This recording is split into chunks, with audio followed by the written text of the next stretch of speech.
Juan 17. Observa esto. Creo que esto es importante que lo leamos. Vamos a ver.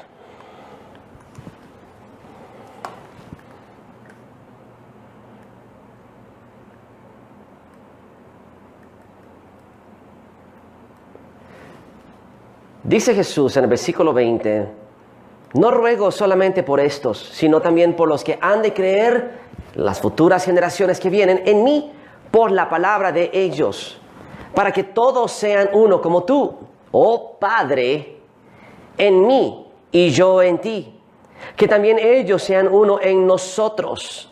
Esa es la unidad, para que el mundo crea que tú me enviaste, para que todos sean uno como tú, oh Padre, en mí. Tú eres uno. Está diciendo varias cosas a la vez. Tú eres uno. Que todos sean uno. De todos, uno. Uno, todos. La unicidad le llaman algunos. 1 más 1 más 1 es igual a 1 en el reino de los cielos. Pero en el reino carnal 1 más 1 es 2. 2 más 1 es 3. Pero Dios es espíritu. Uno es Dios. Aunque sean 3 diferentes testigos o 3 diferentes manifestaciones del mismo Dios, para que todos sean uno como tú eres uno, oh Padre, en mí y yo en ti somos uno, que también ellos sean uno en nosotros. Mira eso, que a través del conocimiento de Cristo sean un Cristo en muchos, muchos siendo uno siendo muchos. Esa es la maravilla de la revelación de quién Jesús y de quién Dios es. Todo Dios, todo hombre, en uno mismo. Para que el mundo crea que tú me enviaste, para revelarle al mundo estos misterios, que entiendan. Porque hermano, tú tienes que trascender de este cuerpo. Vamos a ver si puedo toda esta enseñanza en un solo video llevarla a cabo, porque es bien complicado. La gloria que tú me diste, ¿cuál es la gloria de Dios? El Espíritu Santo morando en él, el Espíritu de Dios viniendo a morar dentro del hombre. No hay más importante milagro. Olvídate de Moisés levantando los brazos y abriendo el mar rojo. Olvídate de Josué diciéndole al sol que se detenga y a la luna que se detenga. Hermanos, el milagro más poderoso jamás ha habido en la historia de esta creación es el Espíritu de Dios morando dentro de nosotros. Ese es el verdadero milagro. Dios haciéndose hombre para que el hombre se haga Dios, que tu naturaleza terrenal pase y que tú adquieras tu naturaleza celestial y que le venzas a la muerte. Ese es el secreto. Y yo te voy a decir algo, hermano. Tú no puedes echar fuera demonios si tú le tienes miedo a los demonios. ¿Sabes por qué yo soy un poderoso matadragones? Porque yo no le tengo miedo a los demonios. Los demonios son personas sin cuerpos. No son algo grande ni importante. Simplemente son personas castigadas, condenadas, que rondan la tierra sin cuerpos y que necesitan cuerpos para habitar y alimentarse de ellos. Son vampiros que se alimentan de tu alma, de tu vida. Te chupan la vida y mientras tú los alimentas, se alimentan de tu pecado y tú los haces más fuerte mientras tú te haces más débil y te mueres. Por eso necesitan que tú peques, porque mientras más peques, más les das de comer. Ellos necesitan de nosotros para vivir. Por eso tienes que hacer morir lo terrenal en nosotros, dándoles alimento de vida para que se mueran. Porque ellos no soportan el amor, ni el perdón, ni la piedad, ni la misericordia. Ellos aman la contienda, la disensión, las detracciones, las murmuraciones, el odio, el resentimiento, el rencor. Y mientras tú continúes en esos atributos de Satanás, estás alimentando a legiones de demonios. Y tu cuerpo es literalmente un hotel de demonios que anda caminando de aquí para allá.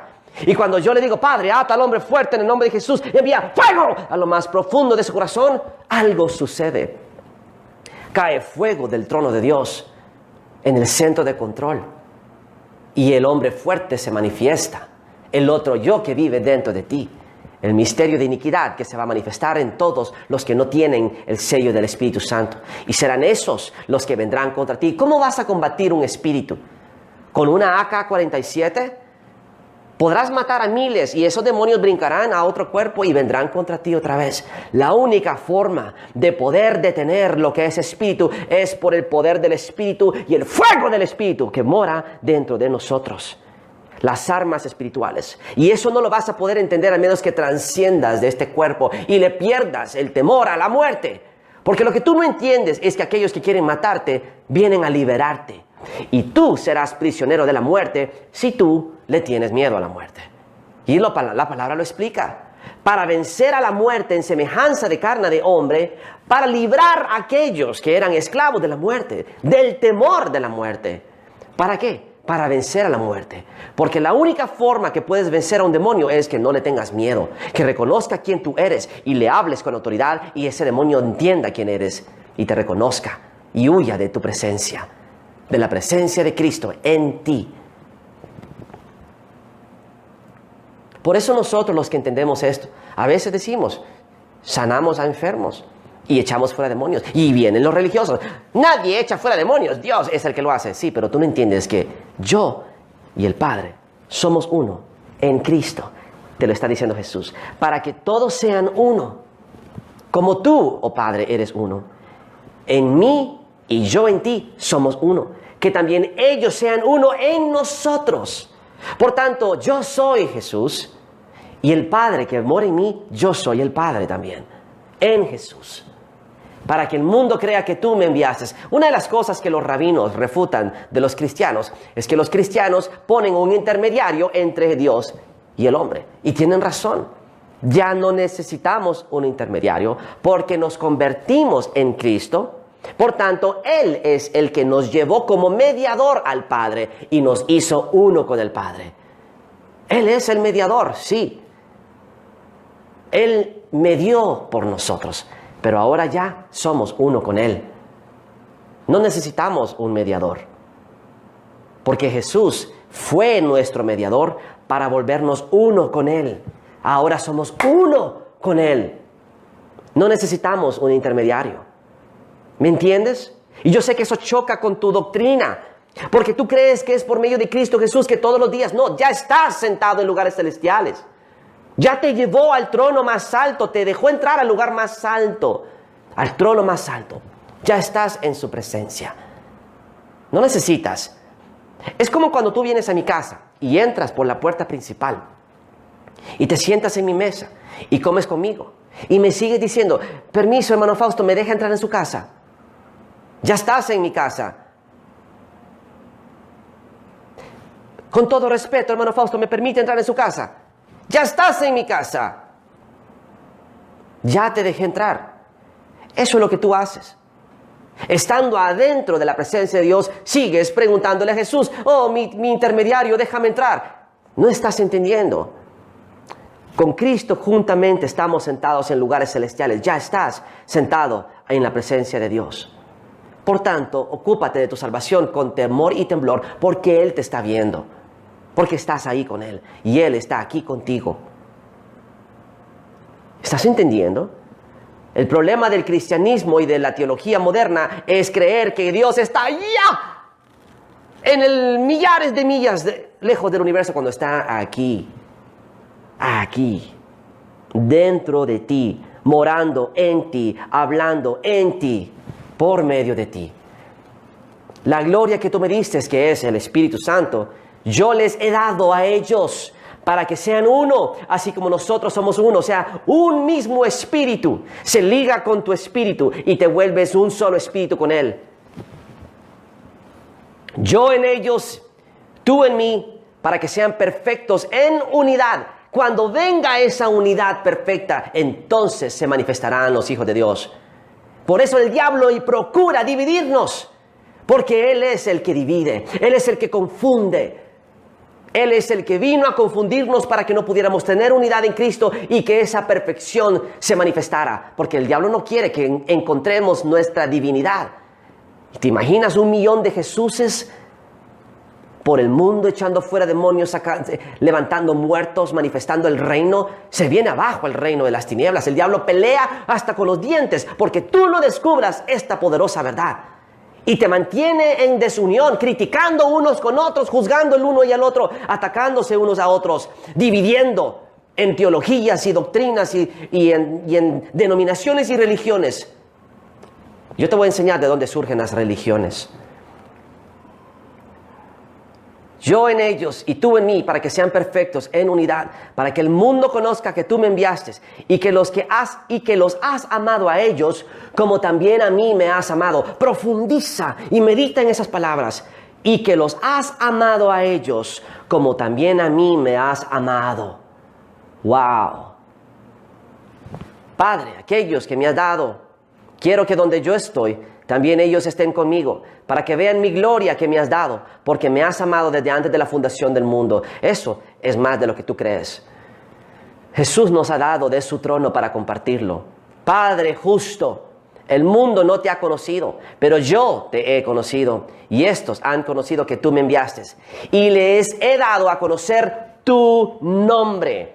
¿Cuál es el nombre? Padre justo, porque su atributo principal es que es justo y que es amor y que es misericordioso. Pero tú te sabes los otros atributos: todopoderoso, omnipotente. Estos son los más importantes: justo, amoroso, misericordioso y lleno de gracia. No puedo decir gracioso porque vas a creer que me estoy burlando de Dios, pero lleno de gracia. Y les he dado a conocer tu nombre. ¿Qué nombre? Padre. Ese es el nombre. Porque Él no necesita un nombre, porque no tiene un padre por encima de Él que le haya dado nombre. Él le dio su nombre a su Hijo. Y lo daré a conocer a un Padre, para que el amor con que me has amado esté en ellos y yo en ellos. Ese es una poderosa oración que revela mucho más de lo que tú podrás llegar a comprender. Y quiero que veas cómo son de engañosas las apariencias. Justo después de que Jesús le resucita a Lázaro, empieza a haber caos, porque Lázaro empieza a contar lo que él había visto. Lázaro, resucitado de entre los muertos, empieza a contar las maravillas y cómo los ángeles adoraban a Jesús y cómo rectificaban a Jesús como el Mesías. Y Lázaro empezó a contarle a la gente: Jesús es el Mesías. Jesús, los ángeles me hablaron de él y me dijeron: he aquí el Hijo de Dios, el Cordero de Dios. Y Lázaro testificó las maravillas que vio en el cielo y cómo todos adoraban a Jesús en la tierra, porque Él era el Cristo, Dios mismo manifestado en hombre. Entonces, muchos de los judíos que habían venido para acompañar a María y vieron lo que Jesús hizo, creyeron en Él. Claro, y Lázaro, querían matar a Lázaro porque Lázaro estaba soltando la sopa y hablando cosas que la gente no podía entender. Pero algunos de ellos fueron a los fariseos. Ahí van los buscapleitos, ahí van los siervos del diablo que no tienen la suficiente fe para reconocer al Mesías, para reconocer al justo, para reconocer al Salvador, y van a su pastor: pastor, ¿qué opina de esto? Mire este video, ¿qué opina? Para tratar de poner al sistema contra el siervo y tenderle trampa a estos hombres. ¿No es eso lo que hacen muchos que andan compartiendo mis videos a sus líderes o a sus maestros, a sus pastores? Mire, hermano, quiero que me dé su opinión. Y a mí me lo hacen. Hermano Fausto, ¿qué opina de esto? ¿Ya lo vio? No me interesa. No me interesa opinar sobre otros siervos o sobre otros ministerios. Así que no lo hagas. Pero ahí va la lisonjosa, ahí va la chismosa. Mire, le comparto este video, dígame qué opina. Entonces estos, en aquel entonces, como no habían redes sociales, corrieron a los fariseos: hay un hombre que está echando fuera demonios, hay un hombre que resucitó un muerto, a Lázaro. ¿Qué opinan? Pero algunos de ellos fueron a los fariseos y les dijeron lo que Jesús había hecho. Entonces los principales sacerdotes y los fariseos reunieron el concilio, vieron que había una emergencia. Algo está mal, dijeron. ¿Qué haremos? Porque este hombre hace muchas señales. No podían negar las señales. ¿Qué vamos a hacer? Porque este hombre no lo vamos a poder detener. Miren las cosas que hace. Nunca antes se habían visto. Si lo dejamos así, todos creerán en él. Escucha con atención las palabras proféticas de estos hombres.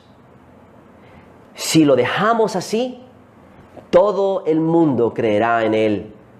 Y vendrán los romanos, que eran los que en aquel entonces reinaban, hasta el día de hoy siguen reinando, el reino de Edom, renacido, el reino de Esaú, Amalek, gobernando sobre la tierra.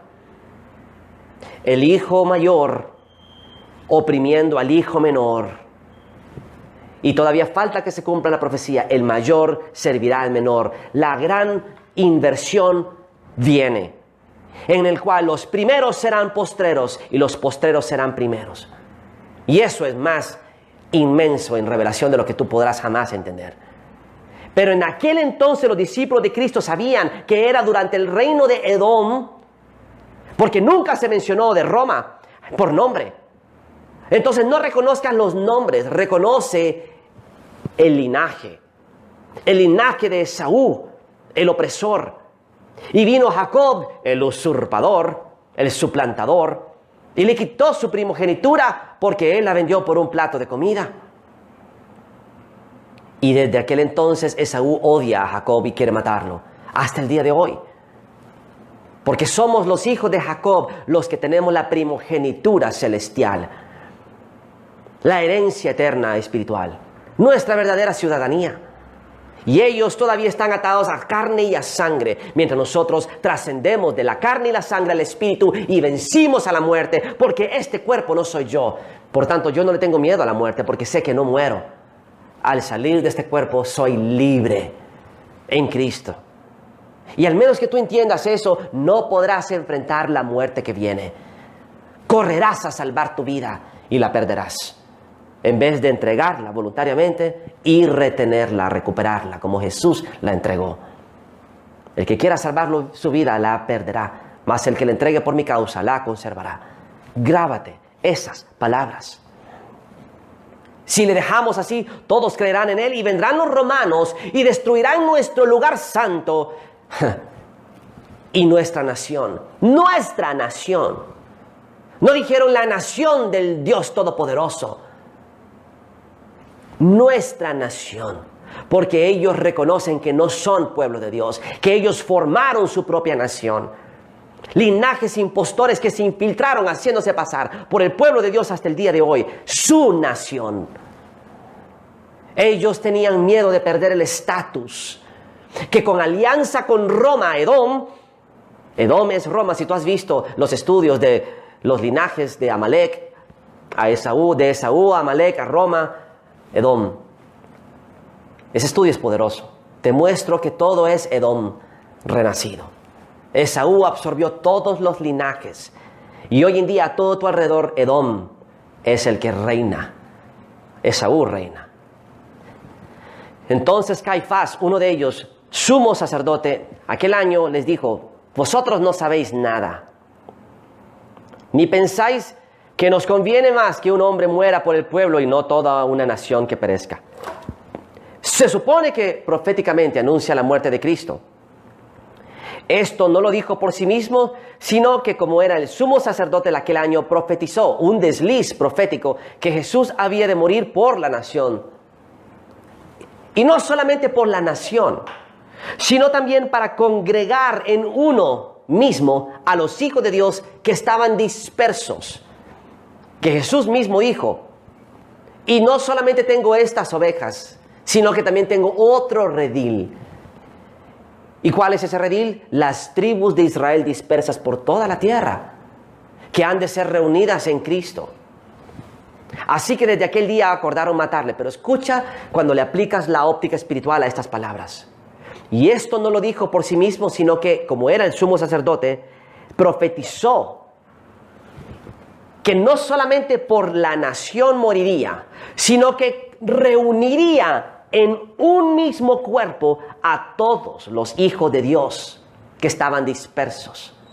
O sea que ellos estaban fraguando y maquinando que matarían a un hombre para crear bajo su muerte una nueva religión que reuniría a todas las naciones bajo un solo concepto. Y eso es lo que tú estás viviendo ahora. Todas las naciones reunidas bajo la muerte de Jesús para matarle. De ahí surgen las religiones, de un plan perverso, de unir a toda la humanidad bajo una sola religión para matarla. ¿Ahora estás entendiendo? Que estas palabras proféticas revelan más de lo que tú percibiste, porque no has podido ir más profundo y más profundo y más profundo en la revelación de la palabra. No, yo ya leí el libro de Juan, hermano Fausto. Yo ya me lo leí. Léelo otra vez. Desmenuza la palabra y ve más profundo de las apariencias, porque hay más revelación de la que tú crees. Aquí ellos, los fariseos, emplearon su primordial plan desde el principio, la incepción, el inicio de lo que hoy en día rodea a tu alrededor. La mujer rodeará al varón. Todas las iglesias, todas las religiones rodearán al falso profeta y al anticristo. Todas venerarán al falso Cristo, porque desde aquí lo acordaron.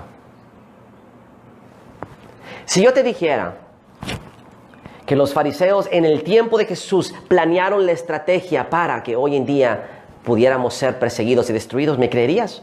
Porque te lo estoy mostrando. Pero quiero que veas otro ejemplo. Voy a mostrarte Juan.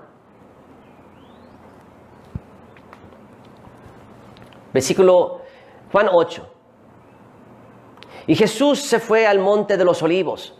Ahí le gustaba estar a Jesús. Es ahí supuestamente donde Jesús va a regresar. Y por la mañana volvió, o sea que cuando Jesús venga, sus pies tocarán el monte Olivo. Ahí vendrá Él. Y Jesús se fue al monte de los olivos y por la mañana volvió al templo. Y todo el pueblo vino a Él y sentado Él les predicaba. Entonces los escribas y los fariseos le trajeron una mujer la cual habían sorprendido en adulterio y poniéndola en medio le dijeron: Maestro, esta mujer ha sido sorprendida en el acto mismo del adulterio. O sea que la encontraron en el coito. Y en la ley nos mandó Moisés a apedrear a tales mujeres. Tú pues, ¿qué dices? Mas esto lo decían tentándole para poder acusarle. Pero Jesús, inclinado hacia el suelo, escribía en tierra con el dedo. Y como insistieron en preguntarle, Él se enderezó y les dijo, o sea, se puso de pie y dijo: el que de vosotros esté libre de pecado, sea el primero en arrojar la piedra contra ella. Y volviéndose a inclinar, siguió escribiendo en la tierra. Y ahí te van a decir fábulas e historias de que Él estaba escribiendo los nombres de cada uno y los pecados de cada uno. Nadie sabe con certeza qué es lo que Jesús estaba escribiendo. Pero te voy a decir qué es lo que yo sé con certeza. Que la Biblia en este momento, en el libro de Juan, capítulo 8, no te dice el trasfondo de esta pugna teológica entre los fariseos y los escribas y Jesús. Porque de verdad los escribas y fariseos estaban citando la ley de Moisés. Y le estaban diciendo a Jesús: dinos entonces, ¿qué se ha de hacer con ella? Si ella es culpable, hay que apedrearla, dice la ley. Muy bien, pero nunca entendieron el propósito de la ley. Era prevenir o disuadir del pecado. No era para matar.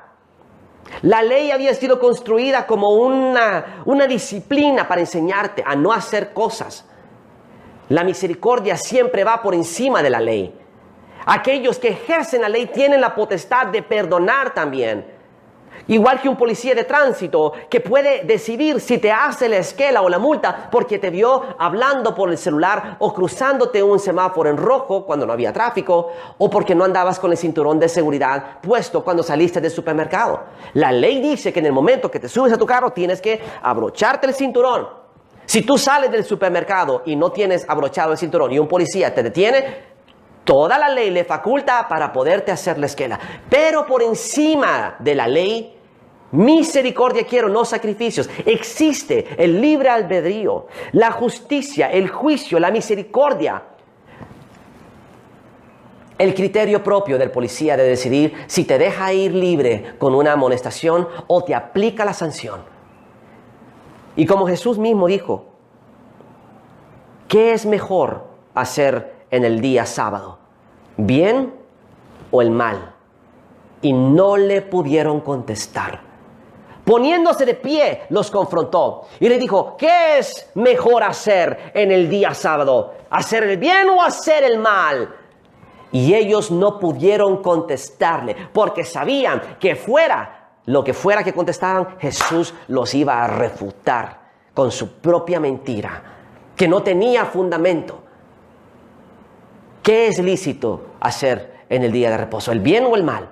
Y Jesús les está enseñando ese concepto. ¿Qué es la ley entonces?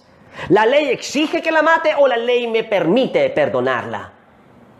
Si ustedes quieren matarla, entonces tienen derecho a hacerlo, pero entonces el ejecutor sea justo. El que esté libre de pecado venga y júzguela y mátela. Y ni uno de ellos era justo. Pero hay algo más profundo y te lo voy a explicar. Esto tú no lo vas a leer en la Biblia, pero sí lo vas a encontrar en los apócrifos. A María Magdalena la habían encontrado en adulterio, pero porque había sido violada por un hombre potentado, por un hombre poderoso de mucho dinero, la había tomado, ya que ella había rechazado sus avances. Y entonces este hombre la tomó por la fuerza y fue sorprendido en el acto mientras estaba con ella. Pero como él era un hombre poderoso de mucho dinero, entonces tú sabes muy bien, si has visto la historia de la sinagoga de Satanás, entenderás que los hombres de poder estaban hinche y pinche, uña y carne con los príncipes de la sinagoga, del Sanhedrín. Entonces, tú sabes cómo funciona el mundo. Yo conozco a tal, yo soy amigo de tal. Y tienen contactos, y tienen amigos, amistades en lugares altos. Y este hombre, para eliminar su pecado y borrar la acusación de que la había violado, la entregó al Sanhedrín. Y el Sanhedrín se la entregó a Jesús. Y Jesús sabía el trasfondo de esta historia, que tú y yo no la sabíamos cuando nos explicaron esta historia en la escuela de domingo, en la escuela dominical. Pero Jesús sabía el trasfondo. Y es por eso que ella fue librada de la muerte. Porque habían manipulado el sistema para matarla y así encubrir el pecado de aquel hombre. ¿No es eso lo que hace la ley humana, la justicia humana? ¿No es eso lo que sucede todos los días en las cortes? Cuando hay madres perversas, y por eso te he dicho, ten cuidado, no caigas en el engaño de la ¡ay, pobre madrecita! Porque yo te puedo contar muchas historias de mujeres que se valen de ser mujeres. Y claro, en las cortes tú vas a ver la estatua de la diosa Elúcera o de la diosa Justicia. Y ella tiene las balanzas y está ciega porque tiene una venda. Puede ser que sea ciega, pero esa mujer tiene muy buen olfato y puede oler el perfume de una mujer. Y lo más seguro que se inclina a favor de una mujer más que a favor de un hombre, porque ella no es hombre, es mujer. ¿Entiendes? Tienes que ver más allá de las apariencias. Y cuando tú entiendes de dónde surgen las religiones, entonces entiendes por qué las religiones son veneno y toxina para el alma. Tú perteneces al sistema religioso cuando dices, yo soy cristiano, religioso. Yo soy católico, apostólico, romano, religioso. No, yo soy evangélico, religioso. Yo soy protestante, religioso. Yo soy menonita, religioso. Te voy a contar algo muy interesante. La sobrina de mi esposa, que ha estado con nosotros muy a menudo, me ha visto a mí hacer la obra de Dios, repartir comida, regalar ropa, echar fuera demonios, sanar enfermos, hacer videollamadas de liberación, sanidad. Ella ha visto todo, porque ha convivido con nosotros. Se queda durmiendo fines de semana, le ayuda a mi esposa con los niños la aman. Y ella entró a una escuela adventista este año. Y mi esposa me cuenta que ella le estaba contando el testimonio de que un maestro adventista se estaba burlando, como todos los religiosos engreídos lo hacen, burlándose de los cristianos, de los evangélicos y diciendo de que ellos dicen, y lo mismo que digo yo, dicen servir a Cristo, pero niegan a Cristo con sus actos, porque Jesús les instruyó que le dieran al pobre, que vistieran al desnudo y no lo hacen. Y ella levantó la mano. Y ella le dijo, pero el hermano Fausto, el esposo de mi tía, lo hace. No, es mentira, él lo hace, yo lo he visto. Él va al parque central y le regala ropa, y regala comida.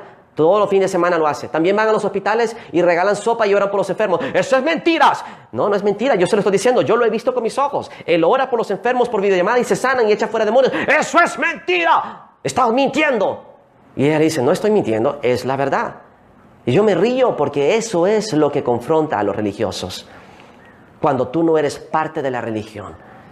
Y sin embargo, las señales se manifiestan en ti y no en ellos. Y la única solución que ellos tienen es entrar en pánico y querer matarte. Matar tu testimonio. Matar la verdad con tal de que no se sepa. Igual que los fariseos y los sacerdotes del templo que le pagaron a los soldados, que atestiguaron ver ángeles caer del cielo y en la resurrección de Jesús. Y ellos mejor les pagaron para que no le contaran a nadie. En vez de arrepentirse, prefirieron ocultar su pecado sobornando a los guardias. Y eso es lo que sucede hasta el día de hoy. Te voy a mostrar algo. Yo ya he leído esto, Salmo 2. Escucha con atención. El reino del ungido del Señor. Pongámosle que todos somos Cristo.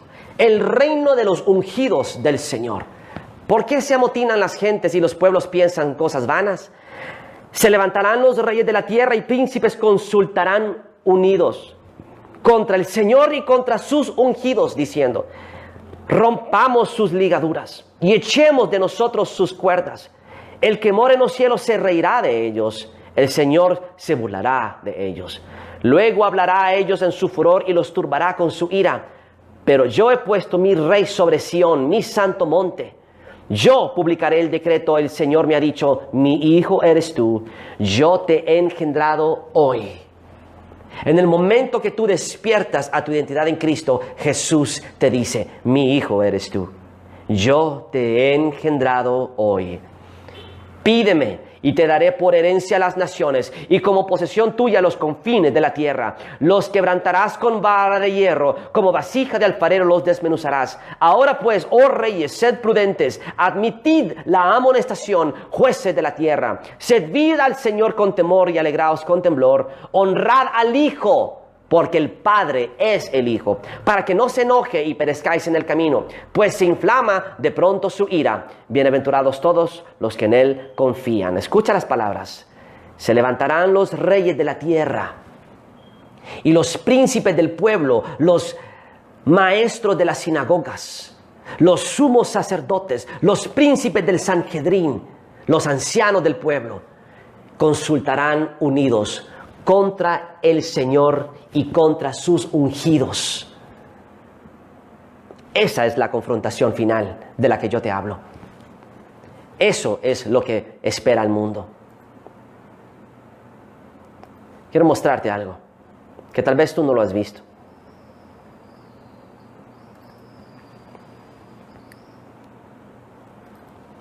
En Tierra Santa, como le llaman, hay un lugar que se llama el Monte Hermón. Monte Hermón es el monte del pacto. Fue ahí donde los ángeles caídos vinieron y pactaron entre ellos fornicar con las mujeres y tomar esposas. Y si tú dibujas desde el Monte Hermón, el templo del monte en Jerusalén y las grandes pirámides, forma esta espiral perfecta, que es parte de la simbología ocultista. ¿Y qué es lo que hay en ese monte? Que misteriosamente está ubicado exactamente en el 33.3 paralelo norte, 33.3 este. O sea, si tú sumas es el 666. Justo donde convergen los paralelos del norte y del este, forma el 666. Fue ahí donde los ángeles descendieron y pactaron fornicar con las mujeres abandonar su estado inicial. Y es ahí donde se fundó el primer templo pagano a Lucifer. Y ahí se encuentra la estatua de Pan. Pan es el dios romano que representa el festival de Lupercalia que te mencioné para el día de San Valentín. Es Satanás, es Lucifer. Y ahí hay un templo secreto que se llama Al-Qaeda. Qué interesante nombre, ¿no? El templo de Al-Qaeda, que significa el templo a Lucifer. O sea que Al-Qaeda significa Lucifer. Y te van a decir que significa otra cosa. Pero mira aquí, en este templo a Lucifer, que está la estatua de Pan, fue ahí donde establecieron la primera religión del mundo. Y actualmente hay una base de las Naciones Unidas en la cima de esa montaña. Ahí no puedes ir, está prohibido ir. La primera religión que hubo en la tierra era satanismo. Y de ahí se ramifican todas las demás religiones del mundo, como yo te lo vengo diciendo. Hermanos, si no te has dado cuenta que el engaño más astuto que el diablo le jugó a la humanidad es hacerles creer que estaban sirviendo a Dios, cuando todo este tiempo lo estaban sirviendo a Él. ¿No te lo vengo diciendo? La religión es toxina y veneno para el alma. La religión es una cárcel donde te encierran para que nunca seas libre. Y mañana yo te voy a enseñar cómo es que tú vences a la muerte. Hoy solo te di una leve introducción. Quiero que venzas a la muerte, hermano. Tienes que vencer a la muerte. Y solo puedes vencer a la muerte perdiendo el temor a la muerte. Mañana hablaremos de eso. Mi intención es sacarte las telarañas, las vendas, lavarte el cerebro de la toxina de estas religiones y limpiarte en el río de agua viva del Espíritu para que veas quién eres. Quitarte los tucos de mugre y de lodo y de fango y de estiércol que tienes pegado, que no puedes reconocer que no eres tú, y sacarte de estos trapos de inmundicia a la gloria de Cristo, que con la misma gloria que Él vino y que el Padre depositó en Jesús y Él ahora quiere depositar en ti, tú camines con la cabeza en alto, que tú puedas reconocer quién eres y la libertad de Cristo te libere. Tú eres más poderoso de lo que jamás vas a poder llegar a entender. Y el diablo lo sabe. Desde antes de la fundación del mundo te conocía y sabía quiénes seríamos los elegidos. Y ha arremetido contra nosotros para matarnos desde el primer día que venimos a este mundo, para que no lleguemos a la plenitud de quien debemos ser. Ese es el plan del diablo. Y ha tratado de engañarte, hacerte creer que eres una ramera cuando eres una reina, hacerte creer que eres un delincuente cuando eres un sacerdote, hacerte creer que eres un inútil cuando eres un rey. Y esta es la razón por la cual te predico con dureza. Te doy con espada para romper la vasija, para que pueda ser reconstruida. Es momento que tú descubras el conflicto final. ¿De qué se trata? Es una batalla interior en la mente para poder después trascender por medio de tu mente más allá de este cuerpo físico, para que puedas sanar enfermos en el otro lado del mundo sin tener que ir a tocarlos, para que con solo tu voz los demonios allá en África se sometan y tiemblen y te obedezcan. Eso es el poder de un Dios, del Hijo de Dios, de Dios Todopoderoso. Está en tus manos. Fue lo que Jesús te regaló y te compró con su sangre. Adquiérelo, hermano. Descubre quién eres. Y serás bendecido en el nombre de Jesús cuando lo hagas. Nos veremos mañana, mis hermanos. Hasta pronto.